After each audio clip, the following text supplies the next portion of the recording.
Okay, hi everybody. Hi. Good evening and good later evening from one Thank you. coast to the other. So what we're going to talk about today is patching protocols. I didn't include all of the products. I included 8 of them. All right, so we're going to start out with the good old X39. Okay, it's probably the most simple and convenient of the patches. There's only one patch for one reason, and they usually just say put it either on the back of the neck here or just below the belly button. They say about three finger widths. And we've talked about the benefits: pain relief, reduced inflammation, supports wound healing, energy and vitality, mental clarity, enhances sports performance, faster recovery from exercise, and improve skin appearance, all these wonderful benefits. But I want to talk a little bit about the wound healing part of it. And if you get a wound, it's not going to be in just one place or the other. It's going to be someplace else. So what you would do with the wound healing example is place the X39 about a finger width from the edge of the wound. And if the wound is small, not too deep, use one X39 patch. That should do it. But if the wound is large, you want to place 2 or 3 X39 patches. I've even heard cases when they've used more, it's been a serious injury. So here's one case of this young gentleman here, and his mom is actually giving a testimony. He had a pretty bad face injury. So my son had a bad snowboard accident where he hit a rock with his face. God, that has got to hurt. I did that too one time. Fortunately, he had only a bruise under the eye and the nose, but deep scrapes all over his face. And he had he had an appointment on Monday for a new job. So he applied X39 on his body for 3 days, and just have a look at how quickly and perfectly, I wouldn't say perfectly, but his skin healed. There's not a trace of a deep scar, right, on the face. That's pretty incredible after 3 days. So, and I've heard a number of experiences using X39 on wounds. There's an amazing video about a 10-year-old boy who lost actually a tip of his index finger, and they were able to reattach it. And even though the doctors thought it was gonna die, that finger was able to kind of rejuvenate itself, and his finger was fine after that. So many things I'm sure they're going to find through more testimonies with this X39. Okay, so when you get a product from Lifewave, each product is going to have some basic protocol attachment protocols. This is in the instruction booklet. So I've tried most of these, especially with the IceWave over here. I pretty much had been doing this for pains that I had. They worked really well, but there's over time, I think some other of us too, we found that there's really more than one protocol for lots of things.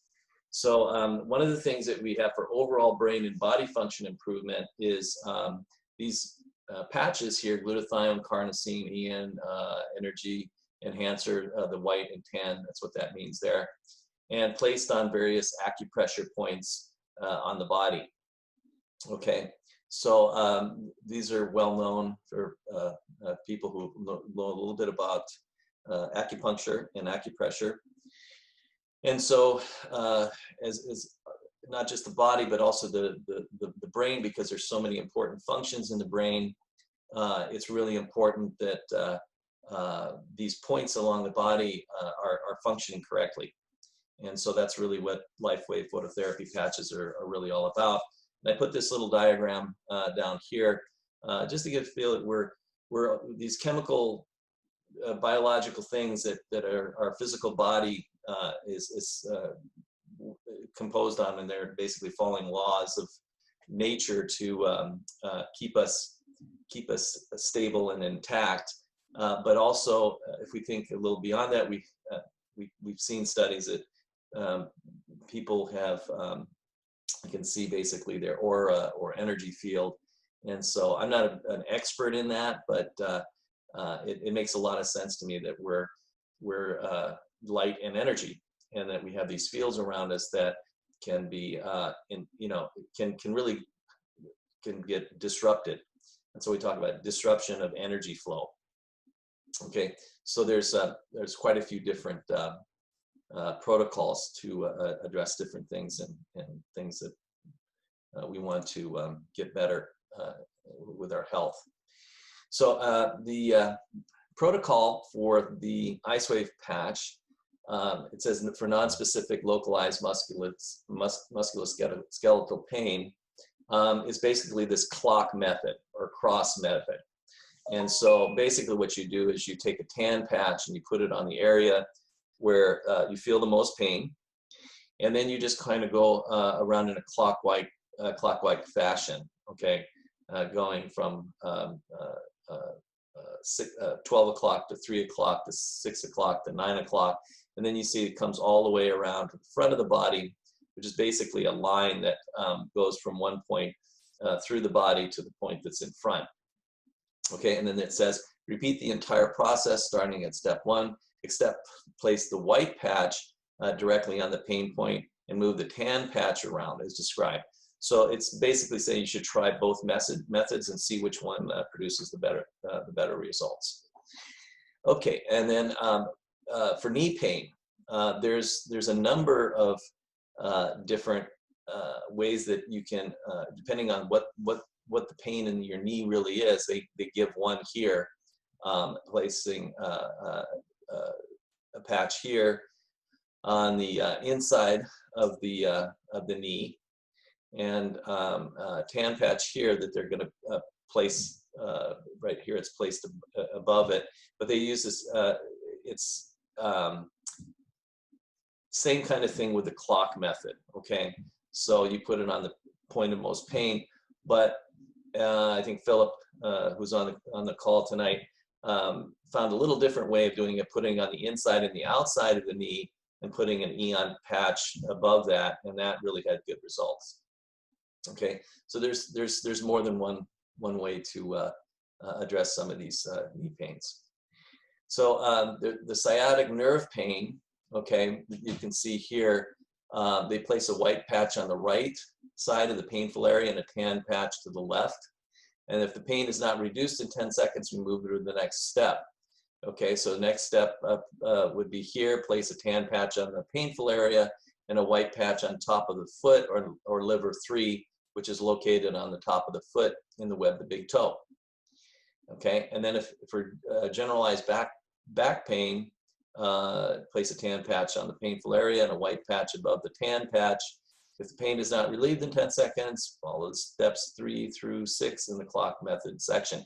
So I think a lot of most people do this one, and then there's variations, and sometimes you just get a sense or a feeling, and you try something a little different, and you get better results.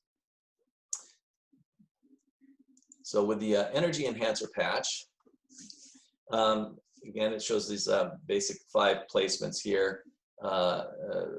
This is the real common one, which is located about an inch below the collarbone along the inside of the shoulder. Another one here located 3 to 4 finger widths from the crease in the palm side of the wrist. This placement 3 is located in the depression 4 finger widths below the kneecap and 1 finger width outside the bone. Placement 4 located at the depression on the inside of the ankle just behind the ankle bone, and placement 5 located in the middle of the back of the wrist about 3 finger widths above the wrist crease. Okay, so this is what you get in the instruction booklet.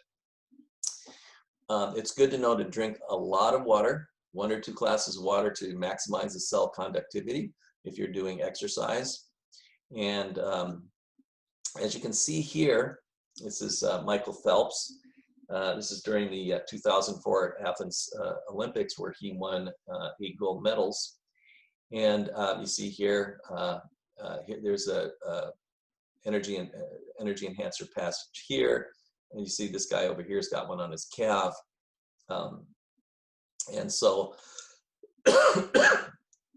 probably there's a reason for that, not using the standard one, but This one here, I'm not sure why he did that, but maybe he found another place that would be a really good spot to do it. Okay, so there's this one method.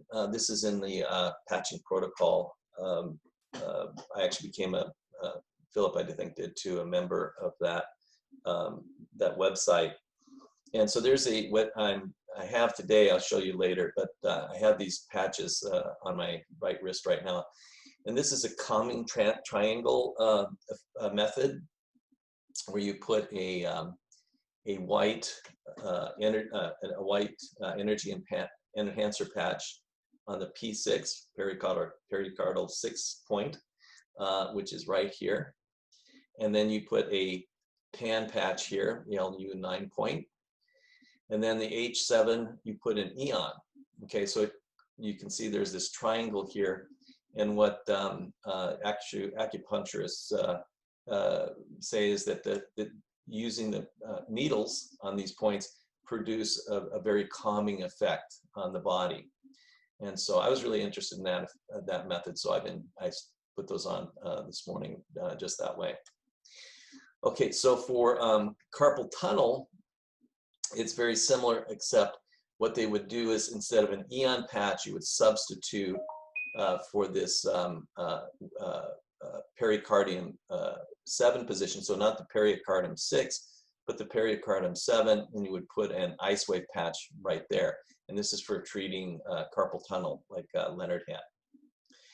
And then this is another interesting patch placement, which is also in patch protocol website. And that's where you take a white energy enhancer patch and put it here on this ST36 point, and then a tan patch on the ST36. And they're about 4 finger widths from the center of that knee, where the joints meet here. And they're right on the outside of that, that bone here. Okay. So those are also, those have been kind of tried and had good results. So moving on to the Eon patch, okay. That patch is just a single patch. And what you do with this first placement, it's located about 3 finger widths below the belly button, okay. Placement 2 is located at the base of the neck, where the C7 vertebrae protrudes if you tuck your chin to your chest. Placement 3 located in the depression just behind the right inside ankle bone. Placement 4 located on the back of the right hand in the web, on the bone of the index finger. And placement 5 located on the top of the right foot in the web of the big toe. Okay, so what they found with the Eon in the studies, this is also with the X39, is the results that came out from these brain mapping studies is that a single Eon patch can brain balance in some individuals. Okay, they've had varying results, but there's a good percentage of the people who were in the studies, were in the clinical study, that you saw a really good effect, as far as hyperactivity in the brain and getting the brain to balance itself. Okay. And so here's a little mean and medium chart here. So Eon balances autonomic nervous system. And so we see that there's a big difference pre applying the patches and then post applying the patches. Okay, so this is really good. This is real important, because our brains, of course, control all the major functions in our body. So that's a good thing. Okay, so the next we're going to talk about is the carnosine patch. Okay, so normally where the carnosine is patched, there's not too many variations on this one. There's the conception vessel 17, which is located on the sternum. I put it here so you can see it a little bit better, directly in the center of the chest. The governing vessel 14, which is located at the back of the neck, where the C7 vertebrae protrudes if you tuck in your chin. Talked about that one before. Large intestine 4, located on the back of the right hand in the web, on the bone of the index finger. governing vessel 2 located at the base of the spine, just above the tailbone, and heart 7, which is located on the right inside wrist crease, about 1 finger width from the center toward the small finger. And they notice over here too, it's either eon or carnosine, both on this GV14 spot, has produced some really good results. Okay, so carnosine is really, as it says here, it improves overall health, improves bioelectrical properties of organs, convenient and easy to use, and it also is shown to help reduce the appearance of lines and fine wrinkles. And there's been some other things that have come out from the studies that I won't go into right now, but things like improvement in nerve damage and things like that. Okay, so moving on to the next patch, which is the glutathione patch. Okay, so the usual placement for this patch, conception vessel 6, which is located about 3 widths below the belly button. Conception vessel 22, located at the base of the throat, and the depression in the center of the collarbone. This is where usually I put it. I think some of the others have tried it here as well. The liver 3, located on top of the right foot in the web of the big toe. Lung 9, located at the depression at the crease of the right wrist when you follow the thumb down to the crease. Spleen 6, located about 4 fingers widths above the right inside ankle bone on the tibia bone. Okay, so glutathione is the body's master antioxidant, as it said, and there's a lot of documentation of diseases that are attributed to low glutathione.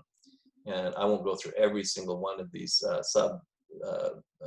things here, but neuro and brain problems, cardiovascular, immune and cancer, thyroid and pancreatic function, and other things. There's lots of them. So glutathione is really important. Doctors have known that for a long time. And of course, there was a study done on this patch, and when it came out, it showed that the glutathione raised the level to about 300%, whereas glutathione pills and drinks only increase blood levels by a meager 10%. So this is a huge difference. And over here on the right, it shows kind of the baseline study, okay, from day 1 to day 5. And so you can find this at lifewave.com patch for us. Okay, so we're almost done here. So I got a little sloppy with this one, but anyway, this is Silent Night's patch. These placements here are probably the most common. Liver 3, located on top of the right foot in the web of the big toe. Then the triple burner 23, located on the right temple. Triple burner 17, located on the right side at the neck, behind and below the earlobe. Governing vessel 24.5, located at the third eye position along the midline of the head, just above the eyebrow. And kidney 3, located at the depression on the inside of the right ankle, just behind the ankle bone. So of course, this is just supposed to be worn at night, and I usually opt for this one, the governing vessel 24.5, third eye. And I have to say that in the last 9 months, since I started using these patches, I've had probably better sleep than I've had in 7 or 8 years. So down here, it just shows the sleep. You know, it's very amazing statistic here, is that when you're an infant, when you're really little, you know, 15 days, 3 to 5 months, 6 to 23 months, you're really getting a lot of sleep, and you're probably getting quality sleep, and your body needs it. But as you get a little older, that starts to really decline, and the total amount of sleep during the day in these age groups, and adults especially, really starts to kind of wind down. And this is really important, because if you're not getting enough sleep, usually they say, you know, 7 to 9 hours is really what you need to have if you're an adult. And a lot of kids, and they go to school these days, they're not getting that kind of sleep. They're getting very little sleep, and that can cause, all kinds of, problems emotionally and mentally. But you see over here in this chart how many things in the body are really affected by lack of enough sleep. Accidental death, that's a serious one. Yawning, memory problems, hallucinations, microsleep, weakened immune response, weight gain, high blood pressure, impaired brain activity, cognitive dysfunction, moodiness, depression, accident prone, cold and flu, type 2 diabetes, heart disease. So this is, I think, not just using a silent light patches, but I think, we have to be aware we need to, make ourselves understand that sleep is really important, and we have to do our best to get enough sleep so that we don't have things in our body going in the wrong direction. Okay, so that's the end of that. There's some other patches. You guys can unmute yourselves there. Yeah, that's right. So I was looking at questions over here. So late. Hey Sharon, how you doing? I'm good, thanks. Yeah. So yeah, Sharon, a lot of, as Philip was saying, like we both actually joined this patchingprotocol.com, and that was started by Karen Kahn, who's a gold medal figure skater and later acupuncturist, and she came across Lifewave and really took it very seriously. And so